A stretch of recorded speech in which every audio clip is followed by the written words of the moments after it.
राज्य में पुणी वर्षा जारी रहिब। आसंता 21 तारिख जाए प्रबल वर्षा हेबा नहीं आशंका करा जायछि।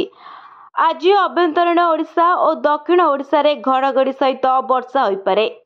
किछि जिला को अलर्ट मध्यम करा जायछि। आज पुरी, कोरापुट, खोर्धा, नयागढ़, सोनपुर, बौद्ध, नुआपड़ा, कलाहांडी एवं नवरंगपुर रे घड़घड़ी सहित वर्षा हेबार संभावना रहितबा नै भुवनेश्वर आंचलिक पाणीपाग विभाग पक्षरु कहा जायछि। सेहिपरि आसंता काली कोरापुट, रायगड़ा, कलाहांडी, कंधमाल एवं गजपति रे प्रबल वर्षा हेबा नै पाणीपाग विभाग पक्षरु पूर्वानुमान करा जायछि। अन्यपटे 20 तारिख रे मयूरभंज, केउंझर एवं कोरापुट रे प्रबल अति प्रबल वर्षा होई पारे। तेबे एही वर्षा 21 तारिख जाए लागि रहिब।